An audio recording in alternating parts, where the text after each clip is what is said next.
today we're going to talk about the difference between simple and compound interest. So let's suppose that you had like $1,000. That'll make the numbers nice. Sorry, am I interrupting you guys? Okay. Suppose you had $1,000 and you were earning, say, 5%. Simple interest, which I don't really know why we study it a lot because it doesn't really exist, but whatever. And let's say we earn 5% interest per year. So at the end of year one, you'd get paid 5% of 1,000 is 50 bucks. And with simple interest, the interest is only paid on the original investment. So you'd get 50 bucks the first year, 50 bucks the second year, 50 bucks the third year, and so on.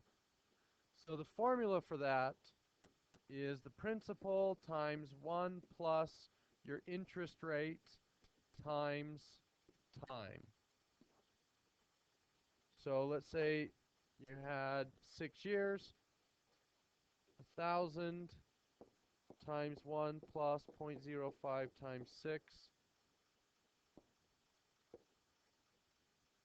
So you earned $50 6 times, which is $300. That's simple interest. Okay, it's kind of a linear growth. All right? Compound interest means once money is put into your bank account, that interest can also earn interest. And the formula for that we've used is y equals b times m to the x. And m was always a little bit tricky. And if I wanted to write it in that fashion, it would be y equals b times 1 plus r to the x. So 5% interest, it would be 1,000 times, what's my m value? No. My rate is 0.05, so what would my m value equal?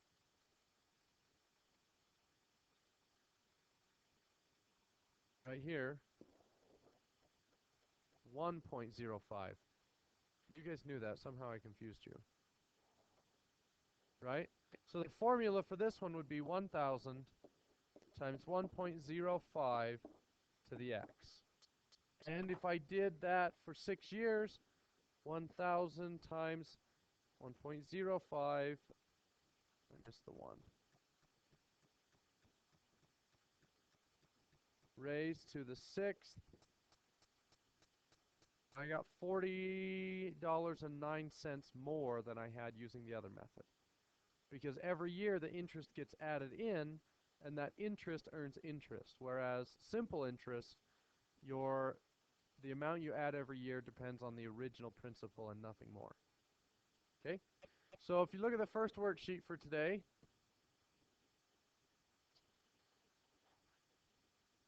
this describes two bank accounts. Both bank accounts have $3,000. And both are earning, what does it say, 9% interest? The difference is the first bank account pays the interest at the end of the year, and the second bank account pays the interest twice a year. Every 6 months you get paid. So for the first one, it's really simple. $3,000 is my original amount. And I'm going to take 3,000, I'm going to times it by, what's my M value for the first year? 1.09 to the first. And I get $3,270.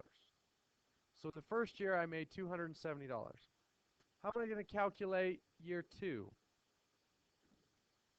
I could take this number and times it by 1.09, or I could use the formula and just do 3,000 times 1.09 raised to the second. So, I mean, either way it will work. Times 1.09. So 3564.30. Hit enter again. 3885.30. 1.08 and 4,234 and 74 cents. Okay.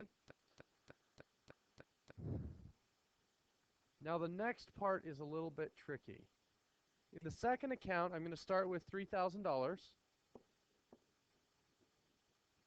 And this time I'm earning 9%, but I'm only going to earn 6 months worth of interest. So how do I make that work?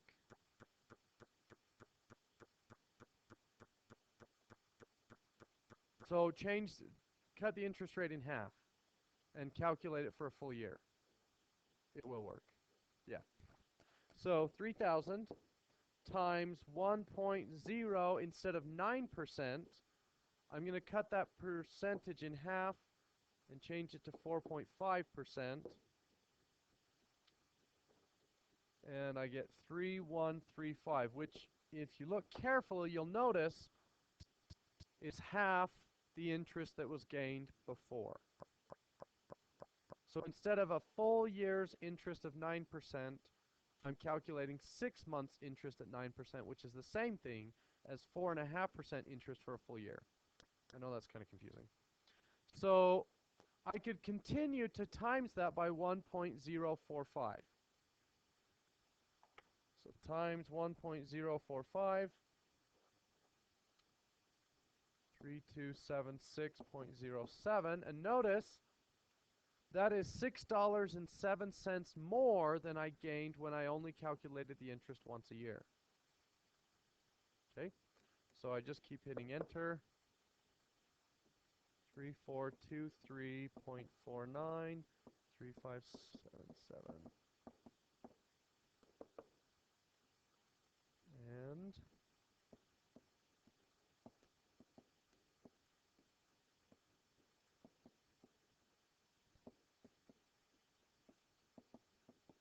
the last one.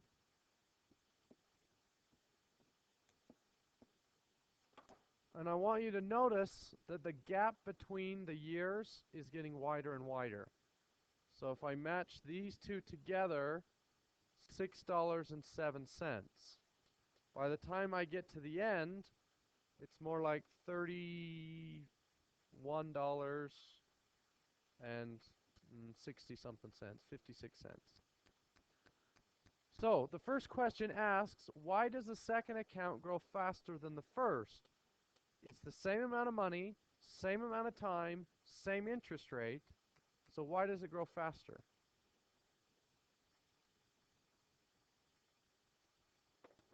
Good, that's a good way to say it. Is halfway through the year, I put in $135. So the first 6 months, I was gaining interest on $3,000. The second 6 months, I was gaining interest on $3,135. So that extra $135 is where the extra $6.07 came from. I'm willing to bet that 4.5% of 135 is 607. So the more often the money is put back in, the faster the account is going to grow. Well, we need an equation, because I don't want to have to sit and multiply that out every time, especially if it's compounded every week or every day or every hour or every minute. That's going to be kind of painful. Can you imagine having to do that 365 times to find the value at the end of the year? So in the financial world, here is the formula for annual interest. We just showed it to you. A equals P times 1 plus R to the T. We know that formula as y equals b times m to the x.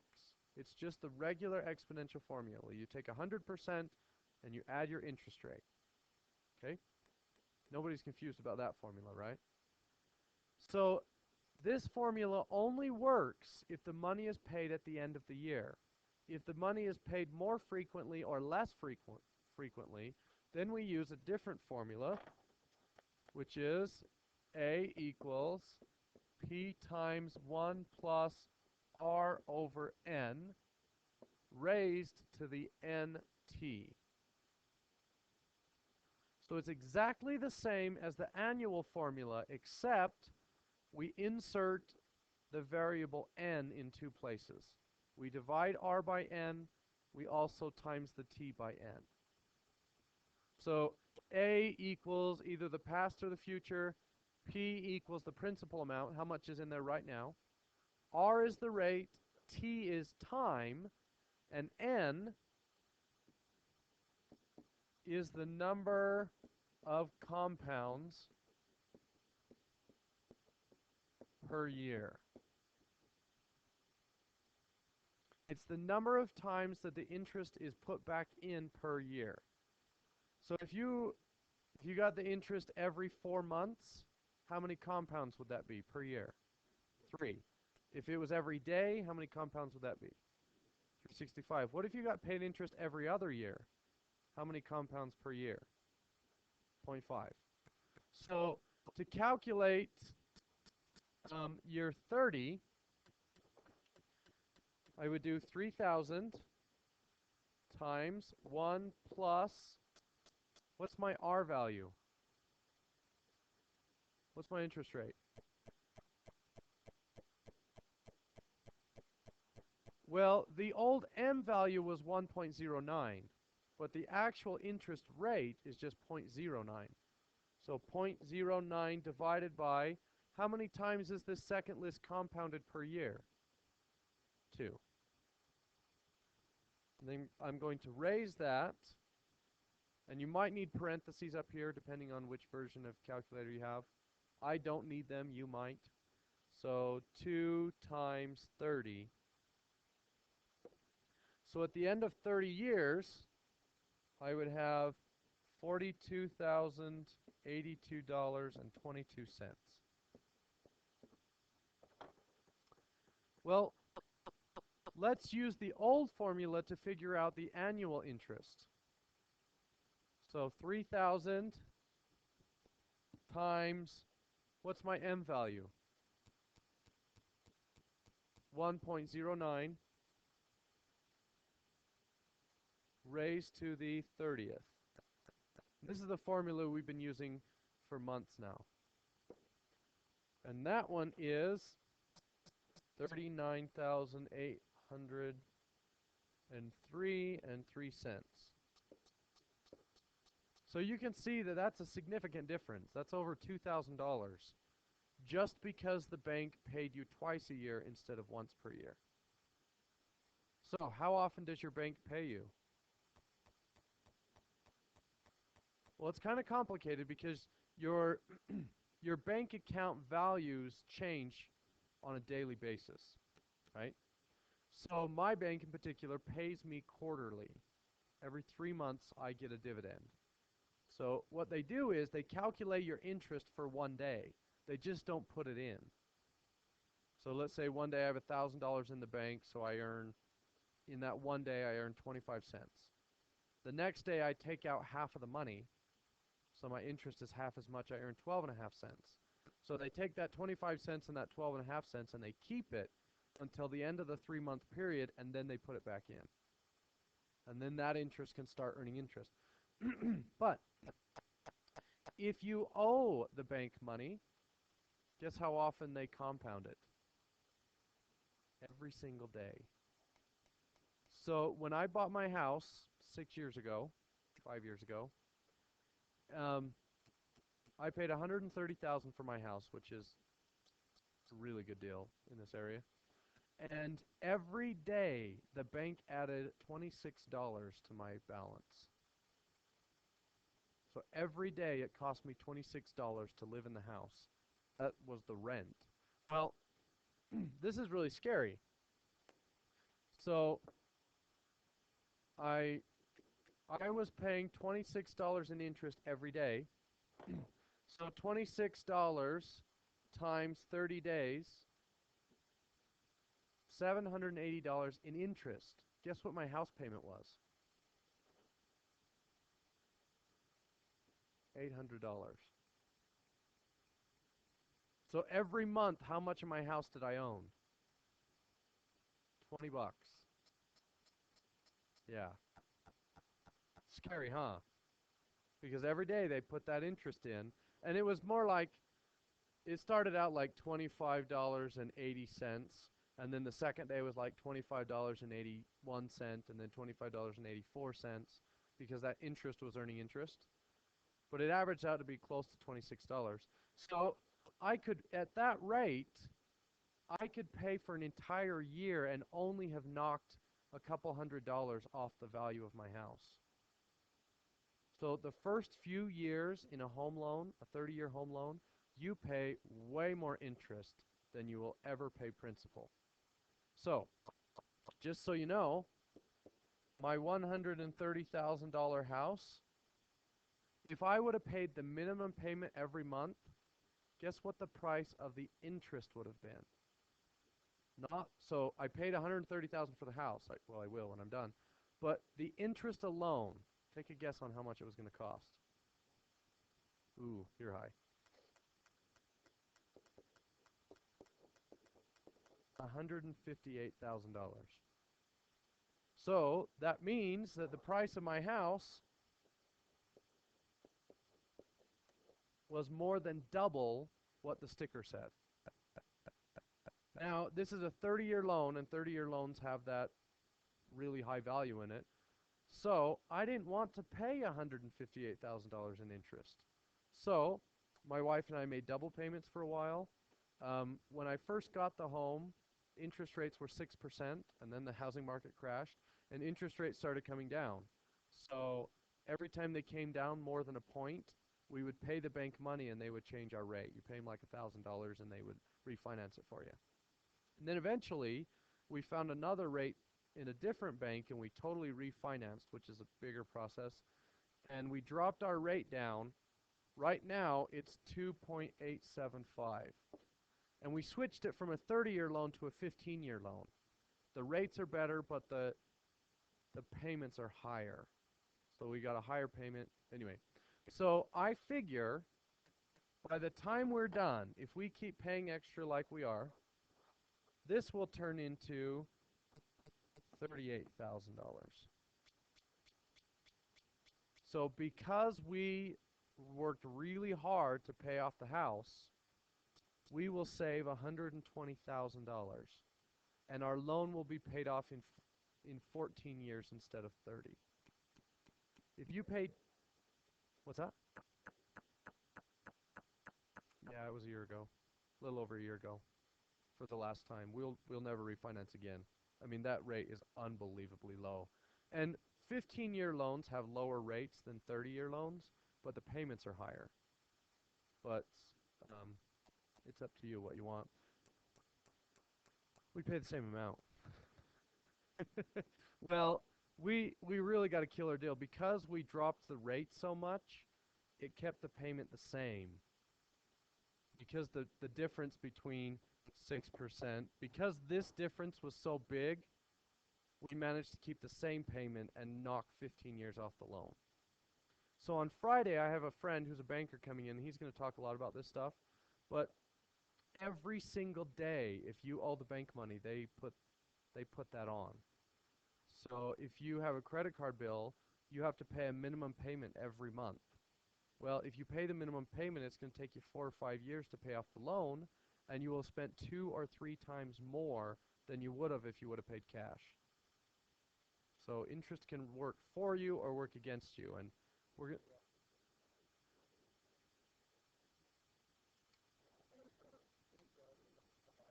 well, money under your mattress actually loses its value. Well, if you have a dollar today, and it can buy you, I don't know, a slice of pizza, 10 years from now, will that dollar still be able to buy the pizza? No. So if you put your money in a bank, first of all, if your house burns down and your money goes up in flames, you're out of luck. If your money's in the bank and the bank burns down, you still get your money. Your money's insured by the federal government up to, what is it, 250,000? Yeah. If you have $1 million, then you have to put your money in lots of banks.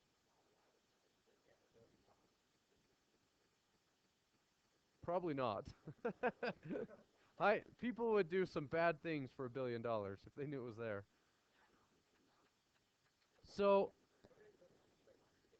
speaking of credit cards can work for you or against you. Now, you guys are not, well, most of you are not 18. I don't know if any of you are. You have a debit card. In your name? So, it's a charge card.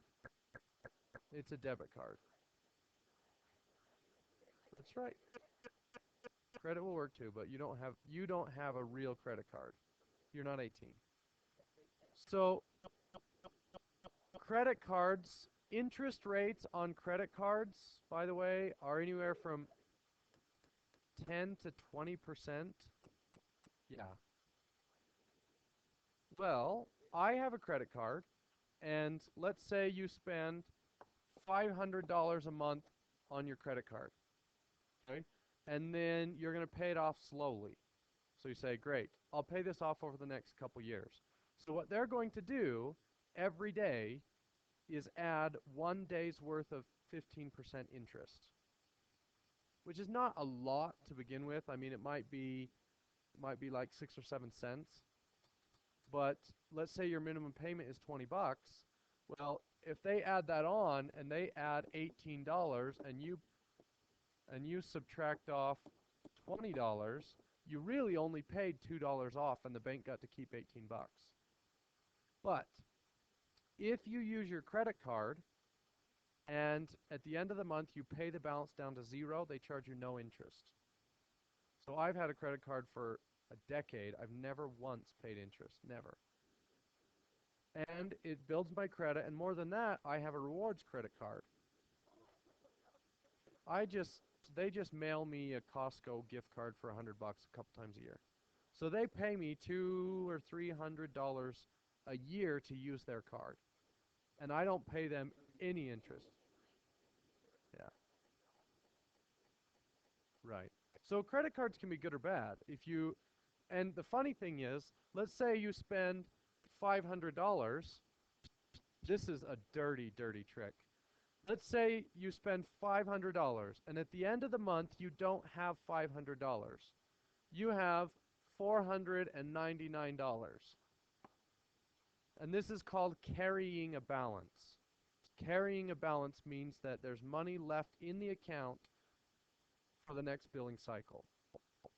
So I paid off all but $1, and we'll say that my interest rate is 20%, which is kind of high. It's not really that high anymore.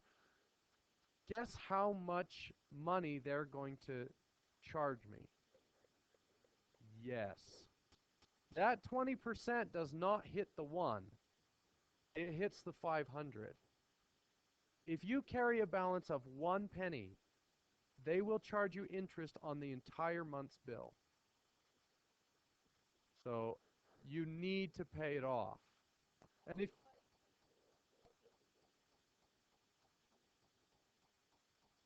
yeah. Well, if you are borrowing their money and you don't give them all the money back, they will charge you interest on the full amount. So, yeah, even though I only owe them $1, they're going to add, I don't know, whatever 20% of 500 is over the course of a month. Let's say it's like 50 bucks. Well, but it's only a month, not so it's probably not that high. It might be like $38. So now all of a sudden, I owe them $39. So rewards credit cards are great, but just make sure you pay it every month. I've never paid interest on a credit card, and I get free stuff all the time. So where do the credit card companies make their money? Are they making money off of me? Yes. They're making money off the people who carry a balance for sure, lots of money. But they're also making money from me.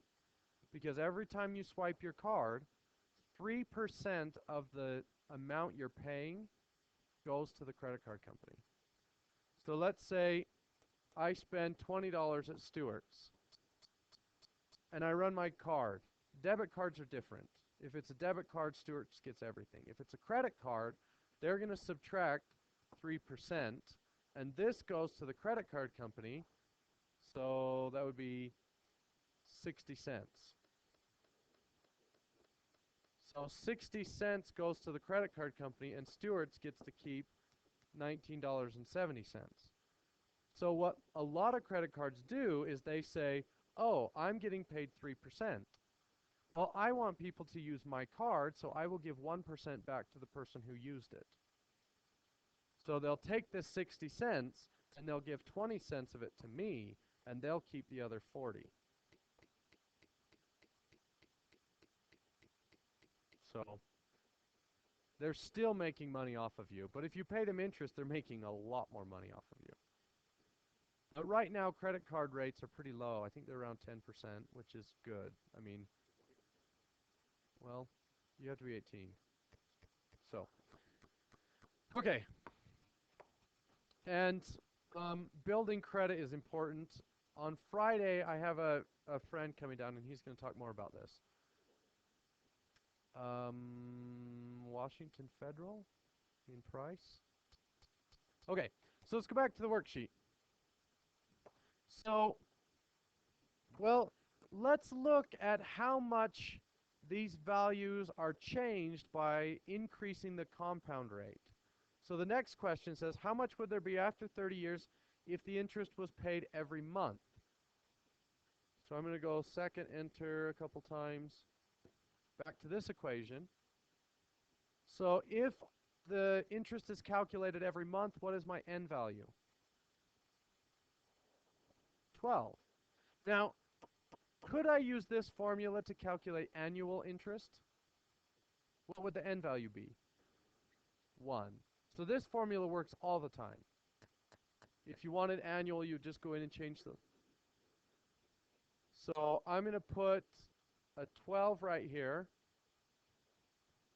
and then divided by 12 right here. R is the interest rate, N is the number of times paid per year, and T is time. So every month would be 44,191 plus, or in 72 cents. So that's a huge difference.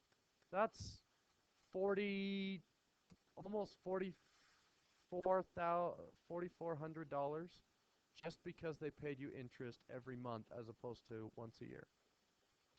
So every week, what would my n value be? So go in and change those 12s to 52s.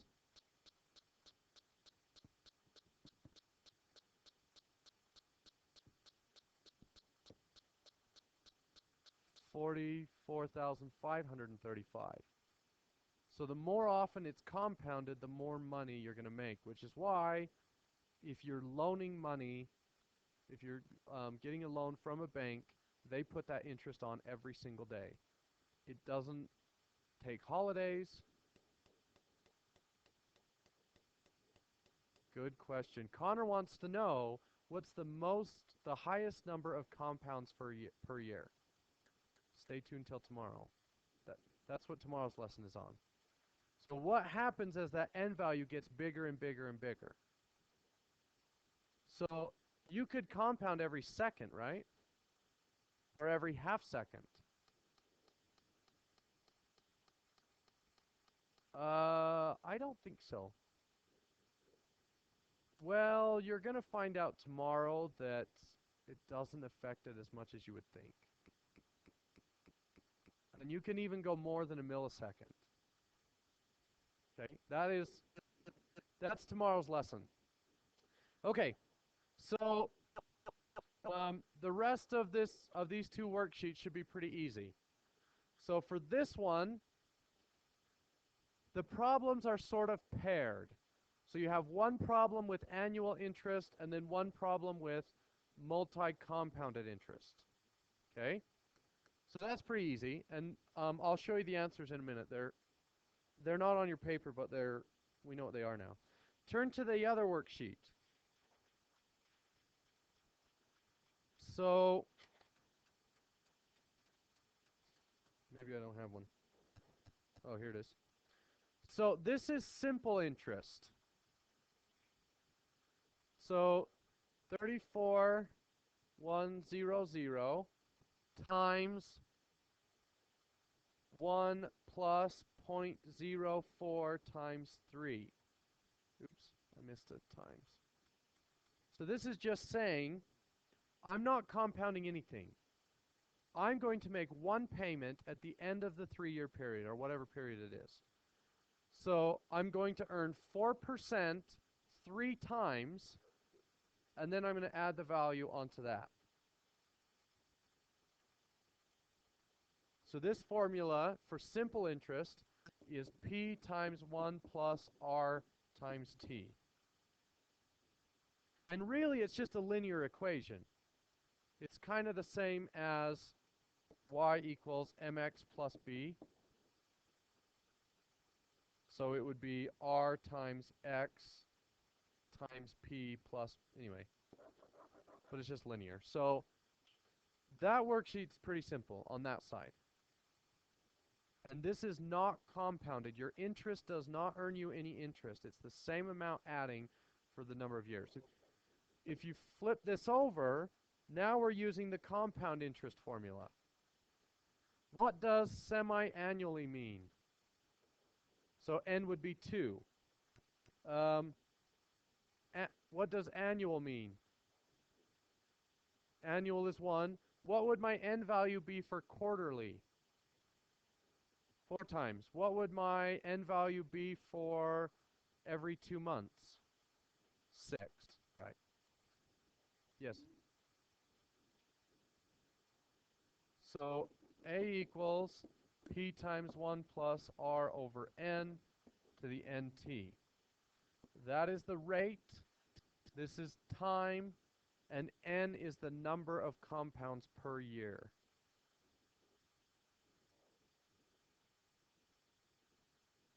No, T is the amount of time left in the account. So 2 years or 5 years or 8 years or whatever it is. And N is the number of times the interest is put into the account per year.